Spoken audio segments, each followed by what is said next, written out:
Hello friends, welcome to சமையல் delayed. இன்னைக்கு நம்ம சமையல் டிலேட் சேனல்ல ஆம்பூர் சிக்கன் பிரியாணி எப்படி செய்யறதுன்னு பார்க்க போறோம். வீடியோக்குள்ள போறதுக்கு முன்னால நீங்க இன்னும் சமையல் டிலேட் சேனலை சப்ஸ்கிரைப் பண்ணலைன்னா மறக்காம சப்ஸ்கிரைப் பண்ணுங்க.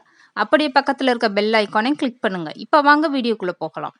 ஃபர்ஸ்ட் ஆம்பூர் சிக்கன் பிரியாணிக்கு ஒரு பிரியாணி வட்டை வச்சுக்கோங்க. ஸ்டவ்வை ஆன் பண்ணிட்டு 150 மில்லி அளவுக்கு நல்லெண்ணெய் சேர்த்துக்கோங்க. நல்லெண்ணெய் அப்படி இல்லைன்னா வேற எண்ணெய் எதனாலும் சேர்த்துக்கோங்க. நல்லெண்ணெய் சேர்த்திங்கன்னா பிரியாணி ரொம்பவே டேஸ்ட்டாக இருக்கும். 50 மில்லி அளவுக்கு நெய் சேர்த்துக்கோங்க.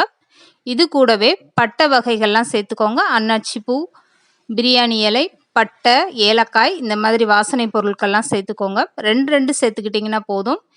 இது கூடவே 300 கிராம் அளவுக்கு பெரிய வெங்காயம் நீளமாக கட் பண்ணிட்டு சேர்த்துக்கோங்க.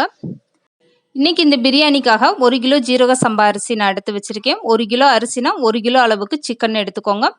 இப்போ வெங்காயம் நல்லாவே வதங்கிருச்சு. இந்த வெங்காயம் வதக்குறது ரொம்பவே முக்கியம். வெங்காயம் நல்லா வதங்கினாதான் பிரியாணி ரொம்பவே டேஸ்ட்டாக இருக்கும். வெங்காயம் வதக்குனதுமே 3 பச்சை மிளகா கட் பண்ணாமல் முழுசாவே சேர்த்துக்கோங்க. இதுக்கு அடுத்து இஞ்சி பூண்டு பேஸ்ட்டு சேர்த்துக்கோங்க. இந்த ஆம்பூர் பிரியாணிக்கு இஞ்சி பூண்டோட பேஸ்ட் அளவுன்னு பார்த்தீங்கன்னா 100 கிராம் இஞ்சினா 100 கிராம் அளவுக்கு பூண்டு ரெண்டுமே சரிசமமாக எடுத்து அரைச்சி வச்சுக்கோங்க. இஞ்சி பூண்டு பேஸ்ட்டை நல்லா வதக்கி விட்டுருங்க. இது கூடவே 200 கிராம் அளவுக்கு தக்காளி நல்லா பழமாக எடுத்துட்டு கட் பண்ணி சேர்த்துக்கோங்க.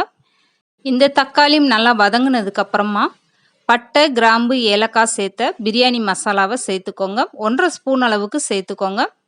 இதுக்கப்புறமா 2 ஸ்பூன் அளவுக்கு தனி மிளகாய் தூள் சேர்த்துக்கோங்க. உங்களுக்கு காரம் எந்த அளவுக்கு வேணுமோ அந்த அளவுக்கு நீங்கள் சேர்த்துக்கோங்க.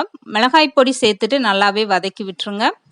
இந்த பிரியாணி மசாலா உங்ககிட்ட வீட்டில் இல்லைன்னா நீங்களே அரைச்சிக்கோங்க. இஞ்சி பூண்டு பேஸ்ட் அரைக்கும் போதே சேர்த்து அரைச்சிக்கோங்க. 5 ஏலக்காய் எடுத்துக்கோங்க, 7 கிராம்பு எடுத்துக்கோங்க, 4 பட்டை எடுத்துக்கோங்க. இஞ்சி பூண்டோட சேர்த்து அரைச்சிட்டிங்கன்னா நல்லாவே அரைப்பற்றும். இப்போ இந்த சிக்கன் பிரியாணிக்கு 1 கிலோ அளவுக்கு சிக்கன் சேர்த்தாச்சு. இது கூடவே 150 மில்லி அளவுக்கு தயிர் சேர்த்துக்கோங்க. 1 கிலோ அரிசினா கண்டிப்பாக நீங்கள் 1 கிலோ சிக்கன் சேர்த்துக்கோங்க. அப்படி இல்லைன்னா 3/4 கிலோனாலும் நீங்கள் சிக்கன் சேர்த்திங்கன்னா தான் பிரியாணியோட டேஸ்ட்டு ரொம்பவே சூப்பராக இருக்கும். 1 கைப்பிடி அளவுக்கு புதினா சேர்த்துக்கோங்க. இது கூடவே 1 கைப்பிடி அளவுக்கு கொத்தமல்லியும் சேர்த்துட்டு நல்லா வதக்கி விட்டுருங்க. இப்போ இந்த ஆம்பூர் பிரியாணிக்கு தேவையான அளவு உப்பு சேர்த்துக்கோங்க. சிக்கன் நல்லாவே வதங்கிருச்சு பாருங்கள். எண்ணெயெல்லாம் மேலே பிரிஞ்சு வர ஆரம்பிச்சிருச்சு.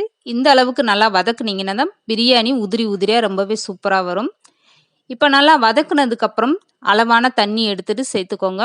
தண்ணியோட அளவு எவ்வளோன்னு சொல்கிறேன். எந்த கிளாஸ்லேயோ இல்லை கப்லேயோ நீங்கள் அரிசி அளந்து எடுக்கிறீங்களோ 1 கப்புனா 1.25 அளவுக்கு நீங்கள் தண்ணி சேர்த்துக்கோங்க. ஜீரக சம்பா அரிசி குலையாமல் உங்களுக்கு ரொம்பவே பக்காவாக வரும். இதுக்கப்புறம் நல்லா கலந்து விட்டுட்டு மூடி போட்டுட்டு ஒரு கொதி வந்ததுக்கப்புறம் ஓப்பன் பண்ணிட்டு பாருங்கள். உங்களுக்கு உப்பு உரப்பு டேஸ்ட்டு பார்த்துட்டு பத்தலைன்னா நீங்கள் சேர்த்துக்கோங்க. நான் சேர்த்துருந்தது கரெக்டான அளவு.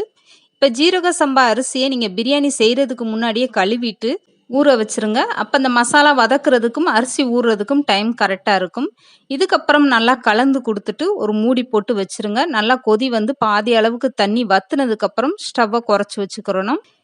அரிசியை எப்போதுமே பிரியாணிக்கு நல்லா ஊற வச்சுட்டு நீங்கள் சேர்த்திங்கன்னா தான் பிரியாணி நல்லா உதிரி உதிரியாகவும் அரிசி உடையாமையும் ரொம்பவே சூப்பராக வரும் பார்க்குறதுக்கு. இப்போ பாருங்கள், பிரியாணியில் தண்ணியும் வத்திருச்சு, அரிசியும் உடையாமல் எந்த அளவுக்கு உதிரியாக இருக்குன்னு பாருங்கள். அரிசியும் சூப்பராகவே வெந்துருச்சு. இதுக்கப்புறம் இந்த பிரியாணிக்கு 1 எலும்புச்சம்பழம் புழிஞ்சு விட்டுக்கோங்க. 1 கிலோ அரிசினா 1 எலும்புச்சம்பழம் கண்டிப்பாக புழிஞ்சு விட்டுக்கோங்க. லெமன் புழிஞ்சு விட்டதுக்கப்புறம் மூடி போட்டுட்டு 15 நிமிஷம் அப்படியே விட்டுருங்க. பாதி அளவுக்கு தண்ணி வத்துனதுக்கப்புறம் ஸ்டவ்வு குறைச்சே தான் இருக்கணும்.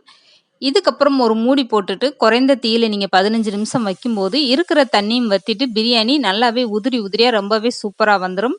இதுக்கப்புறம் நீங்கள் ஸ்டவ் ஆஃப் பண்ணிடுங்க. 15 நிமிஷம் ஆனதுக்கப்புறம் ஸ்டவ் ஆஃப் பண்ணிவிட்டு பிரியாணியை ஓப்பன் பண்ணி பாருங்கள். எவ்வளோ உதிரி உதிரியாக பார்க்குறதுக்கு எவ்வளோ அழகாக இருக்குது பாருங்கள்.